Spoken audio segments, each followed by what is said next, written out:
ಅಸಮಾಧಾನ ಮುನಿಸು ಬಂಡಾಯ ಅನ್ನೋದು ಯಾವ ಪಕ್ಷವನ್ನು ಕೂಡ ಬಿಟ್ಟಿಲ್ಲ. ಕಾಂಗ್ರೆಸ್ ಬಿಜೆಪಿ ಮಾತ್ರವಲ್ಲ, ಜೆಡಿಎಸ್ನಲ್ಲೂ ಕೂಡ ಅಸಮಾಧಾನ ಇದೆ. ಟಿ ದೇವೇಗೌಡರ ಪಕ್ಷದ ವಿರುದ್ಧ ಆಗಾಗ ಮಾತನಾಡ್ತಾ ಇರ್ತಾರೆ, ಸಿಡಿತಾ ಇರ್ತಾರೆ. ಆದರೆ ಇಷ್ಟೆಲ್ಲ ಅಸಮಾಧಾನದ ನಡುವೆ ದೇವೇಗೌಡರು ಒಂದು ಮಾಸ್ಟರ್ ಪ್ಲಾನ್ ಅನ್ನು ರೂಪಿಸ್ತಾ ಇದ್ದಾರಂತೆ. ರಾಜ್ಯದಲ್ಲಿ ಜೆಡಿಎಸ್ ಪಕ್ಷವನ್ನು ಸಂಘಟನೆ ಮಾಡಬೇಕು ಅಂತ ಹೇಳಿ ದೇವೇಗೌಡರು ಒಂದು ತಂತ್ರಗಾರಿಕೆಯನ್ನು ರೂಪಿಸ್ತಾ ಇದ್ದಾರೆ. ಹೇಳಿ ಕೇಳಿ ತಂತ್ರಗಾರಿಕೆಯನ್ನು ರೂಪಿಸುವಲ್ಲಿ ದೇವೇಗೌಡರು ಸಾಕಷ್ಟು ಪರಿಣಿತಿಯನ್ನು ಪಡೆದುಕೊಂಡಿದ್ದಾರೆ.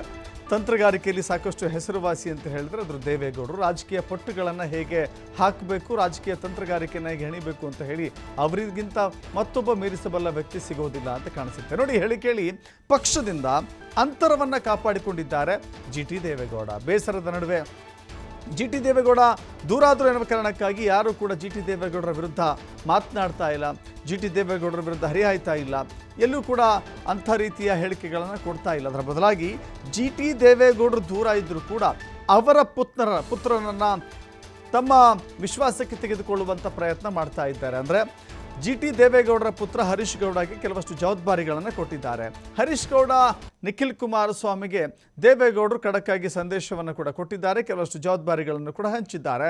ರಾಜ್ಯದಲ್ಲಿ ಒಟ್ಟು 4 ಬೃಹತ್ ಸಮಾವೇಶವನ್ನು ಮಾಡಬೇಕು ಅಂತ ಹೇಳಿ ದೇವೇಗೌಡರು ರೂಪಿಸ್ತಾ ಇದ್ದಾರೆ.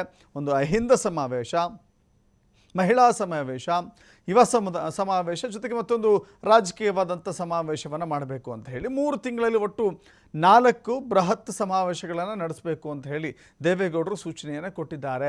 ಹಳೆ ಮೈಸೂರು ಭಾಗದಲ್ಲಿ ಒಂದು, ಮಧ್ಯ ಕರ್ನಾಟಕ ಭಾಗದಲ್ಲಿ ಒಂದು, ಕಲ್ಯಾಣ ಕರ್ನಾಟಕ ಭಾಗದಲ್ಲಿ ಒಂದು, ರಾಜ್ಯದ ಜನರನ್ನು ಸೆಳಿಬೇಕು ಅಂತ ಹೇಳಿದರೆ ಹೀಗೆ ವಿವಿಧ ಭಾಗಗಳಲ್ಲಿ ವಿವಿಧ ರೀತಿಯ ಸಮಾವೇಶಗಳನ್ನು ಮಾಡಬೇಕು ಅಂತ ಹೇಳಿ. ಇಲ್ಲಿ ವಿಶೇಷ ಅಂತ ಹೇಳಿದರೆ ಕೇವಲ ನಿಖಿಲ್ ಕುಮಾರಸ್ವಾಮಿ, ಯಾಕಂತ ಹೇಳಿದ್ರೆ ಸದ್ಯಕ್ಕೆ ನಿಖಿಲ್ ಕುಮಾರಸ್ವಾಮಿಯವರು ಮಾತ್ರ ಪಕ್ಷದ ಜವಾಬ್ದಾರಿಯನ್ನು ಹೊರಬಲ್ಲಂತ ದೇವೇಗೌಡರ ಕುಟುಂಬದ ಕುಡಿಯಾಗಿದ್ದಾರೆ. ಪಕ್ಷದ ಜವಾಬ್ದಾರಿಯನ್ನು ಹೊರತಾರೆ, ಜೊತೆಗೆ ರಾಜ್ಯದ ಅಧ್ಯಕ್ಷರು ಕೂಡ JDSನ ಅಧ್ಯಕ್ಷರನ್ನಾಗಿ ಕೂಡ ಮಾಡಬೇಕು ಎನ್ನುವ ಅನೇಕ ರೀತಿಯ ಮಾತುಕತೆಗಳು ಕೂಡ ಈಗ ನಡೆದಿದ್ದಾವೆ. ಸದ್ಯಕ್ಕಂತೂ ಮಾಡಿಲ್ಲ. ಮೋಸ್ಟ್ಲಿ ಜವಾಬ್ದಾರಿಯನ್ನು ಹಂಚುವ ಮುನ್ನ ಕೆಲವಷ್ಟು ಸಮಾವೇಶಗಳ ಮೂಲಕ ನಿಖಿಲ್ ಕುಮಾರಸ್ವಾಮಿ ವರ್ಚಸ್ಸನ್ನು ರಾಜ್ಯದ ಜನರಿಗೆ ತಲುಪಿಸುವಂಥ ಕೆಲಸವನ್ನು ಮಾಡಲಿಕ್ಕೆ ಈ ಸಮಾವೇಶಗಳು ಸಹಾಯವಾಗುತ್ತೆ ಅಂತ ಹೇಳಿ ದೇವೇಗೌಡರು ನಂಬಿದ್ದಾರೆ. ಜೊತೆಗೆ ನೋಡಿ, ಬದಲಾದ ಸನ್ನಿವೇಶದಲ್ಲಿ 3 ಚುನಾವಣೆಗಳನ್ನು ಸೋತಿರುವಂಥ ನಿಖಿಲ್ ಕುಮಾರಸ್ವಾಮಿ ಸೋಲನ್ನು ಚುನಾವಣೆಯಲ್ಲಿ ಕಂಡರೂ ಕೂಡ ಪಕ್ಷದ ಸಂಘಟನೆಯ ಜವಾಬ್ದಾರಿಯನ್ನು ಕೊಡಬೇಕು ಅಂತ ಹೇಳಿ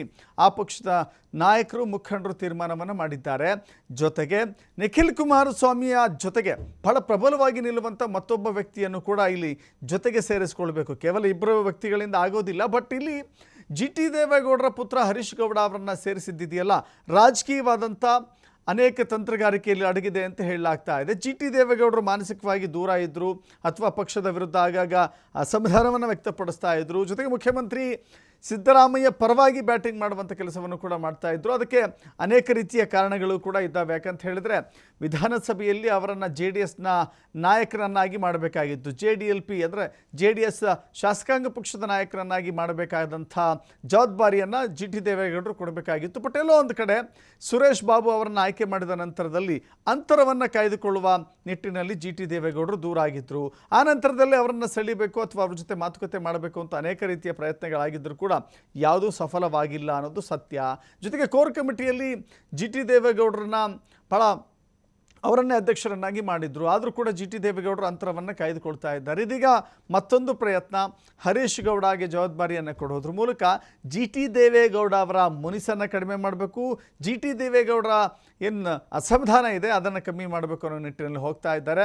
ಹಳೆ ಮೈಸೂರು ಭಾಗ ಹೇಳಿ ಕೇಳಿ JDSಗೆ ಭದ್ರಕೋಟೆ ಅಥವಾ ಅತಿ ಹೆಚ್ಚಾಗಿ ಶಕ್ತಿಯನ್ನು ಹೊಂದಿರುವಂಥ ಭಾಗ ಅಂತ ಹೇಳಿದರೆ ಅದು ಹಳೆ ಮೈಸೂರು ಭಾಗ. ಈ ಭಾಗದಲ್ಲಿ ಹೊಂದಾಣಿಕೆ ಸಮಸ್ಯೆ ಆದರೆ ಕಳೆದುಕೊಳ್ಳೋದು, ಲಾಸ್ ಆಗೋದು. ನಾವೇ ಹೀಗಾಗಿ ಎಲ್ಲರೂ ಒಗ್ಗಟ್ಟಾಗಿ ಹೋಗೋಣ ಅಂತ ಹೇಳಿ ಈ ರೀತಿಯ ತಂತ್ರಗಾರಿಕೆಯನ್ನು ಮಾಡಿದ್ದಾರೆ. ಬಟ್ ಇದು ಎಷ್ಟರ ಮಟ್ಟಿಗೆ ಫಲ ಕೊಡುತ್ತೆ ಅಂತ ನೋಡಬೇಕಾಗಿದೆ. ಇನ್ನೊಂದು ಕಡೆ 3 ಪ್ರಾದೇಶಿಕವಾರು ಸಮಾವೇಶಗಳನ್ನು, ಜೊತೆಗೆ 3 ಮಹಿಳಾ ಸಮಾವೇಶ, ಯುವ ಸಮಾವೇಶ ಸೇರಿದಂತೆ ಬೇರೆ ಬೇರೆ ಸೆಕ್ಟರ್ಗಳಲ್ಲಿ ಮಾಡ್ತಾ ಇರುವಂಥ ಸಮಾವೇಶಗಳ ಮೂಲಕವೂ ಕೂಡ ಈ ಸ್ಥಳೀಯ ಸಂಸ್ಥೆಗಳ ಚುನಾವಣೆಗಳೇನು ಬರ್ತಾ ಇದ್ದಾವೆ, ಗ್ರಾಮ ಪಂಚಾಯಿತಿಯೋ, ತಾಲೂಕ್ ಪಂಚಾಯಿತಿಯೋ, ಜಿಲ್ಲಾ ಪಂಚಾಯಿತಿಯೋ, ನಗರಸಭೆಗಳು, ಹೀಗೆ ಅನೇಕ ಚುನಾವಣೆಗಳು ಪೆಂಡಿಂಗ್ ಇದ್ದಾವಲ್ಲ, ಆ ಚುನಾವಣೆಯ ತಯಾರಿಯ ಭಾಗವಾಗಿಯೇ ಈಗ JDS ಅಖಾಡಕ್ಕಿಳಿಬೇಕು ಸಮಾವೇಶಗಳ ಮೂಲಕ ಅಂತ ಹೇಳಿ ಸಜ್ಜಾಗ್ತಾ ಇದೆ.